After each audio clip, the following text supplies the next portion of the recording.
Hoy las cartas ya están echadas, están absolutamente nítidas y claras. Hoy el presidente Arce ha hecho un ejercicio de musculatura y le ha dicho a Evo Morales: Evo, voy por ti, voy por el partido, voy por la jefatura y voy por la candidatura. Los momentos más épicos del cabildo de esta tarde. Hermanas, hermanos, no somos ni cobardes ni traidores.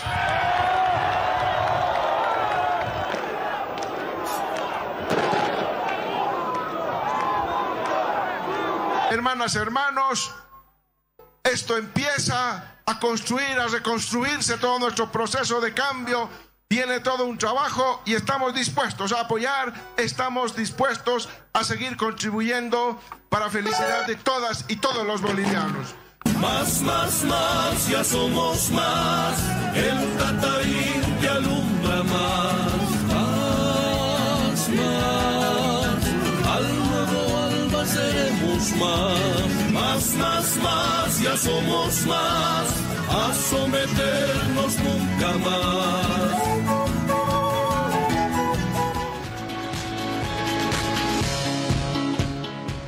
No, Arce no puso Viva mi patria Bolivia, no puso la caraqueña, no puso la cantarina, puso Somos Más. ¿Se imagina usted imaginarse esa canción sin Evo Morales? Sí, hoy no estaba Evo Morales ahí en el cabildo. No estaba Evo Morales. ¿Y sabe lo que hizo? Creo que fue el momento culminante. Un trabajo de comunicación política bien hecho, prolijamente hecho. Arce dijo 3 o 4 cosas, pero lo que hizo fue agarrar la bandera del MAS y cantar Ya somos más. Eso significa un reto directo, una mirada a los ojos directa a Evo Morales, que le ha dicho: no, ahora el MAS es nuestro, ya no es tuyo. Ahora la personería va a pertenecer a los movimientos sociales, a las organizaciones sociales, y yo te voy a disputar la candidatura.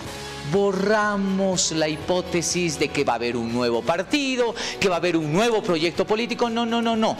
El presidente Arce quiere ser candidato del movimiento al socialismo el 2025. Claro, tiene un problema, y ese problema se llama Evo Morales, que también tiene una gran pretensión.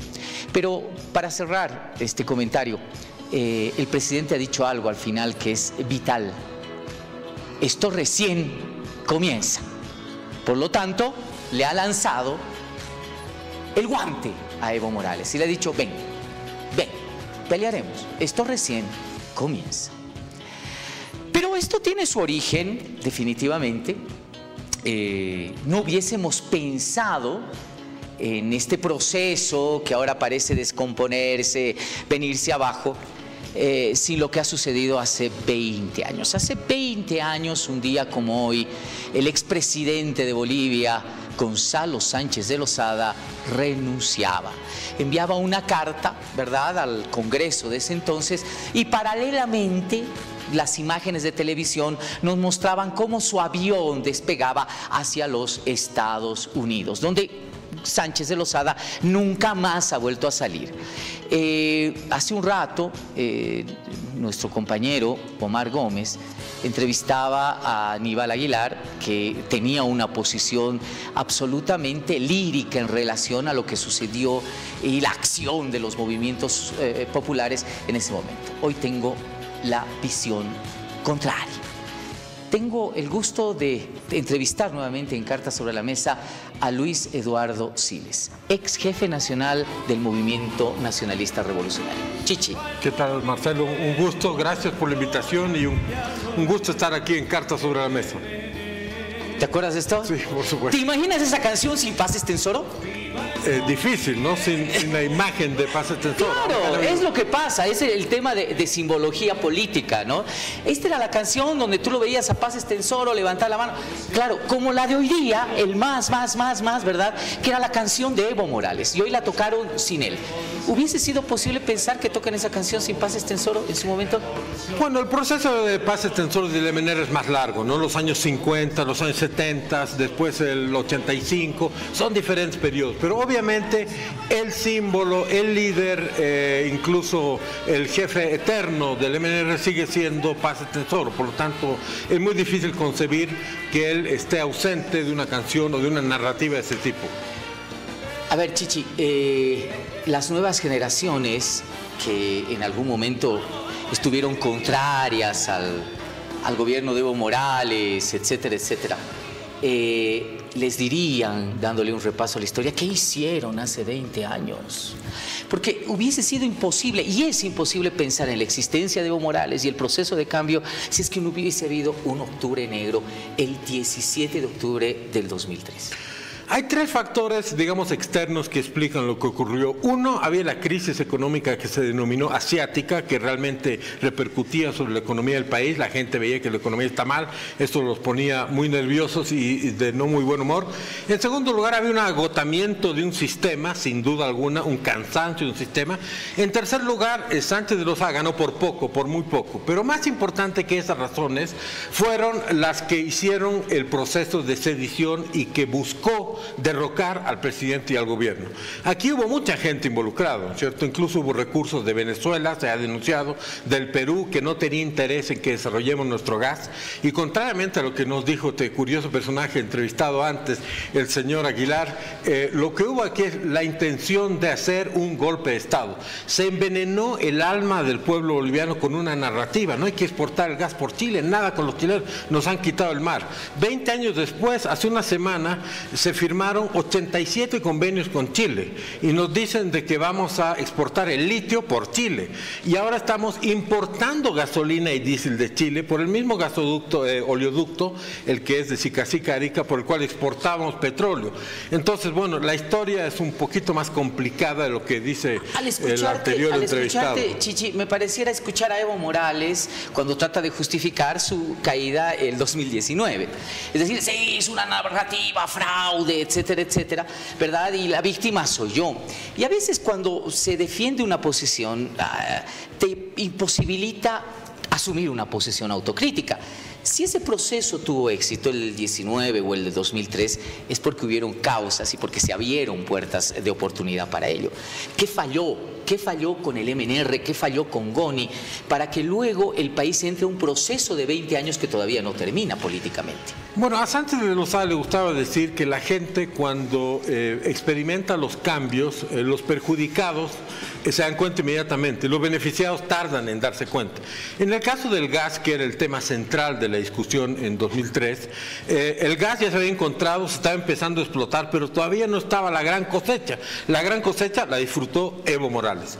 Hay que decir que el partido y los aliados de entonces sí fallaron, por supuesto, es decir, no estuvieron a la altura de la complejidad del desafío. El sistema, como lo dije anteriormente, estaba cansado, el modelo estaba agotado, estaba extenuado, un poco como el MAS está ahorita cansado, está acabando un ciclo. Bueno, en 2003 el sistema de la democracia representativa estaba agotado, cansado, y había la crisis que ya mencioné, y obviamente había niveles de corrupción nunca comparables a los de hoy, pero ya niveles de corrupción que eran inaceptables entonces. Son razones evidentemente que hicieron de que se cometieran errores, y por supuesto que el gobierno entonces cometió muchos errores, ¿no es cierto? Eso no Todos lo podemos... los errores políticos, los errores económicos, de alguna manera pueden ser expiados con el tiempo, con el velo de la historia, pero lo que no puede ser expiado nunca, Chichi, y eso es lo que persigue la sombra de esta historia, son los muertos. Los muertos en Sencata, los muertos en el Alto, que indudablemente hasta ahora no encuentran visos de justicia, por lo menos interna. Parece que al parecer se ha llegado a un acuerdo con Sánchez de Lozada en Estados Unidos en algún tipo de resarcimiento civil.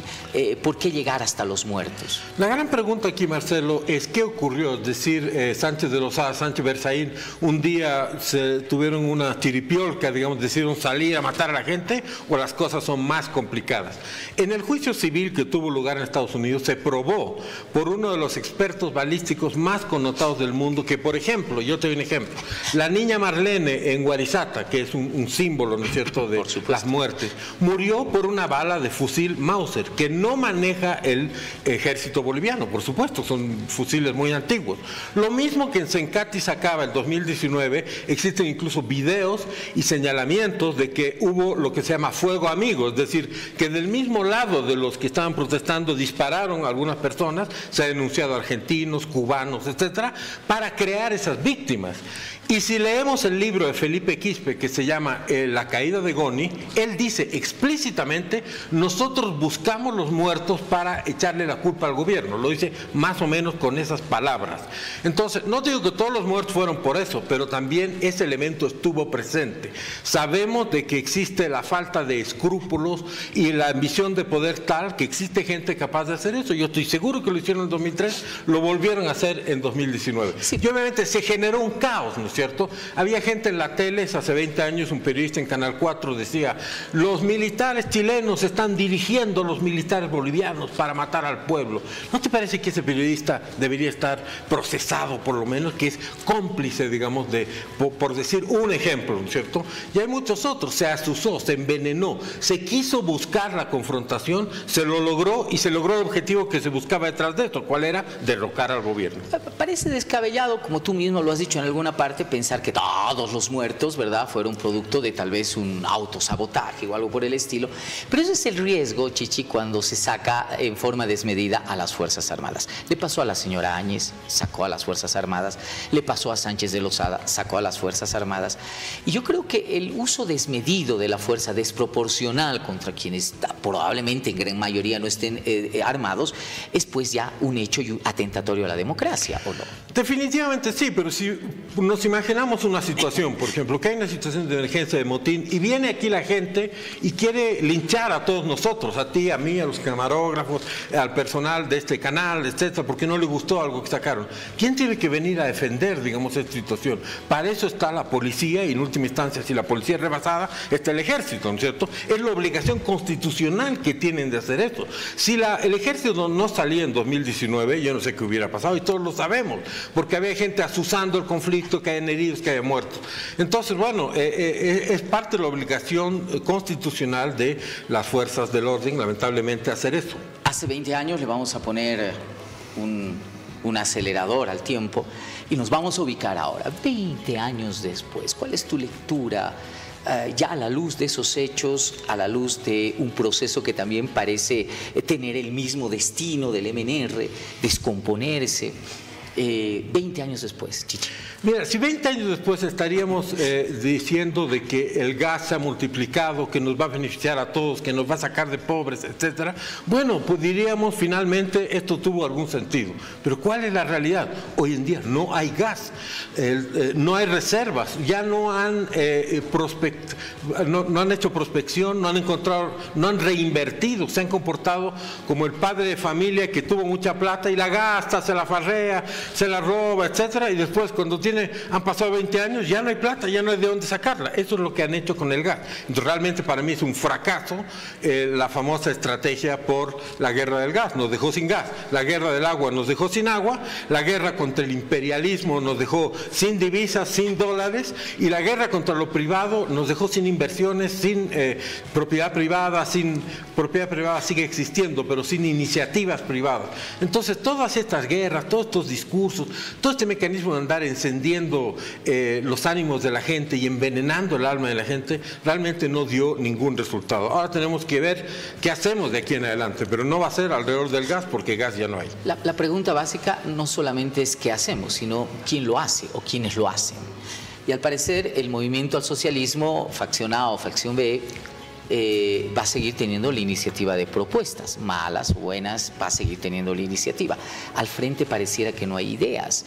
¿Tú crees que las oposiciones son incapaces de proponerle otra agenda al país que supere la agenda de octubre del 2003, por ejemplo?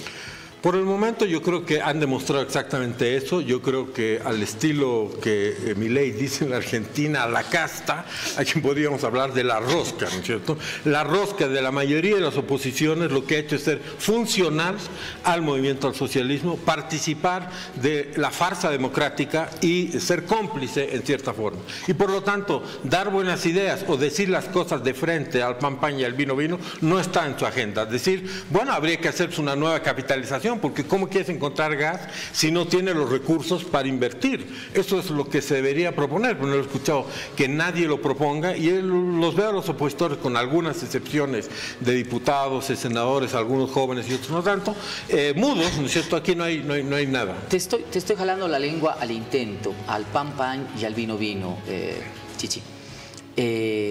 A ver si me buscan la imagen de Carlos Mesa, por favor. Carlos Mesa fue un protagonista central el 2003. Sucedió naturalmente a Gonzalo Sánchez de Lozada, era el vicepresidente constitucional de Sánchez de Lozada. Se apartó, algunos lo tildaron de traidor, etcétera, etcétera. Tuvo un papel relevante, pero hoy parece seguir teniendo un papel relevante en la política boliviana. Y te voy a preguntar así de frontón. Carlos Mesa es el líder nato, natural de las oposiciones políticas que probablemente enfrente a quien sea el próximo 2025. No se puede negar que es un sobreviviente político, ¿no es cierto? Aún sus detractores tienen que reconocer que el hombre logró sobrevivir políticamente.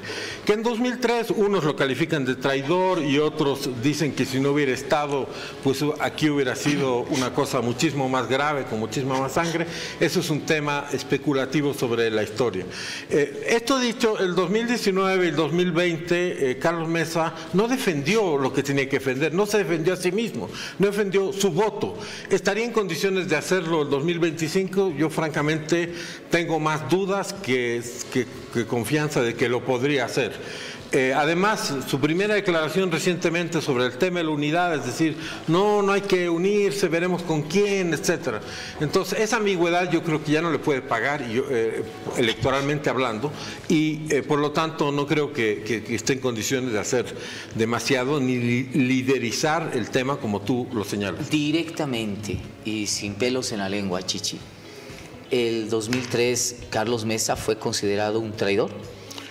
Bueno, algunos estimaron de que el hecho que él se declarara alejado del gobierno, pero sin renunciar a la vicepresidencia, fue un acto de traición. Otros van más allá, que dicen que él conspiró directamente para lograr el objetivo que los insurrectos lograron. De eso tampoco hay demasiadas pruebas, ¿no es cierto?, ni evidencias, pero eso es una versión de algunos. En su momento fue muy virulenta la crítica, especialmente de los sectores conservadores del MNR, al papel de Carlos Mesa. Lo curioso es, y ojo, cualquier coincidencia con la realidad es eso, coincidencia, el 2019 esos sectores lo apoyaron, ¿o no? Lo que pasa es que uno no puede seguir guardando, digamos, sus resentimientos, sus rencores por 50 años. Han pasado 20 años de estos hechos. Y por lo tanto, él sacó la mayor votación, digamos, relativa dentro de la oposición. No había otra opción. Entonces, bueno, lo apoyaron, pero sin ningún resultado tampoco. Esa es la maravilla de la política. Imagínense, los que hoy son considerados traidores, por ahí mañana, a la vuelta de la esquina, van a ser los aliados de quien los ha llamado traidores en algún momento. Y estoy haciendo alusión indiscutiblemente a lo que está sucediendo hoy, que es el movimiento al socialismo. Así que no se la crean mucho, eso de la separación y de la disputa. Algún momento por ahí llegan a un acuerdo. No, definitivamente pueden abuenarse y decir aquí hay solo dos opciones, A y E, por llamarlas así, y aquí la oposición va a verse en figurillas si eso ocurre, ¿no es cierto? Tú te puedes abuenar con cualquiera que te pelees, digamos. Te peleas con tu mujer, te puedes abuenar con tu hermano, con tu vecino. Y eso puede ocurrir, sin duda, y habría que estar ojo al charque con eso. Muchas gracias por acompañarnos. Gracias a ti, Marcelo, muchas gracias a ti.